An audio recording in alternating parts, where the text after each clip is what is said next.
Hey everyone, and welcome to this explainer on the true business value of red team simulations. If you're sitting on a corporate board right now or in the C-suite, conversations around cybersecurity probably feel like this endless anxiety-inducing loop of compliance checklists and confusing technical jargon. But today, we're flipping the script. We are moving entirely away from that reactive, box-checking mentality and stepping straight into the world of proactive organizational resilience. Our main goal here is to break down exactly how advanced threat simulation translates directly into real risk reduction and ultimately the protection of your shareholder value. So here's our game plan for today. First, we'll look at the cybersecurity risk reality. Second, we'll break down pen testing versus red teaming. Third, we'll look at simulating real-world attacks. And finally, we'll tie it all together with the ultimate business value. All right, let's jump right into Section 1, the cybersecurity risk reality. Let's talk about why our old-school view of network perimeters absolutely needs an update. 95%.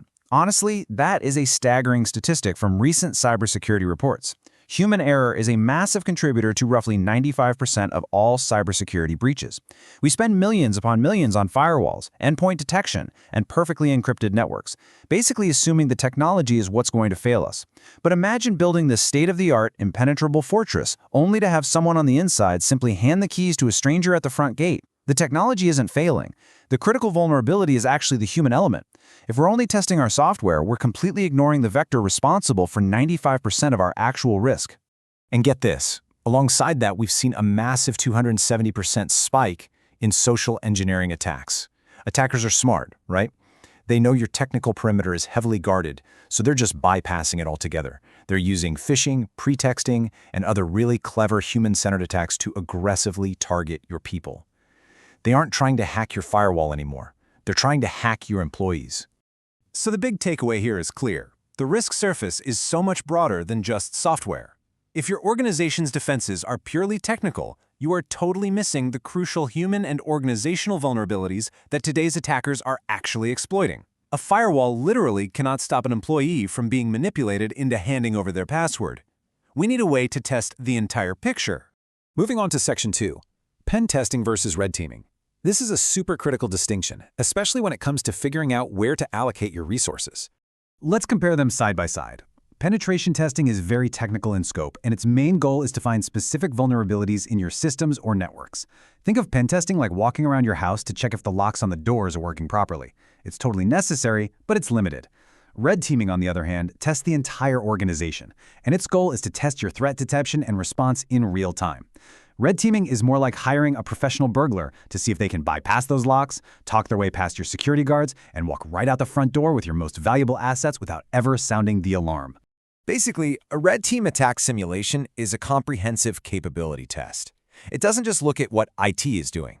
It evaluates the organization's entire security ecosystem.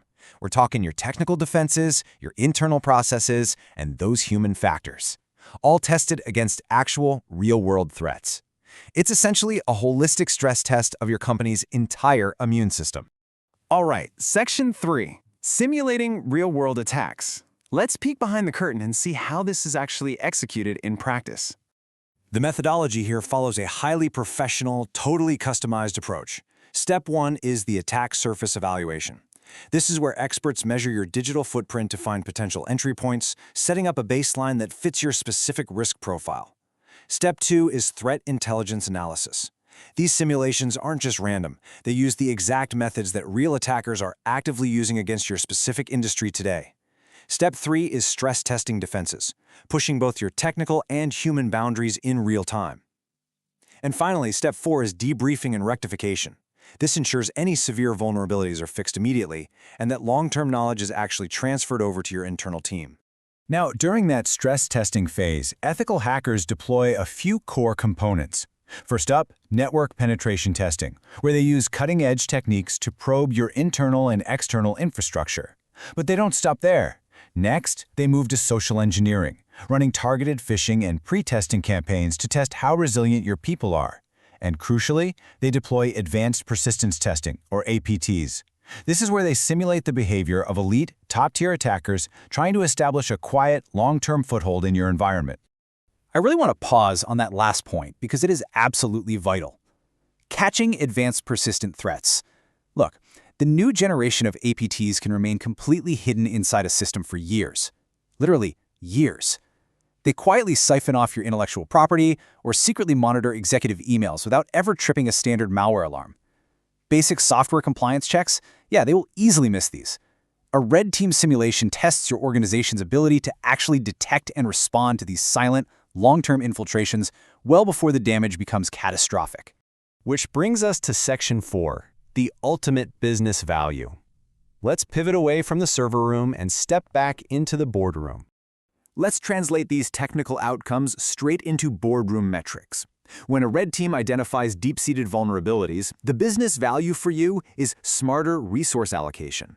You stop wasting money on security tools you don't actually need and start investing exactly where you're weak.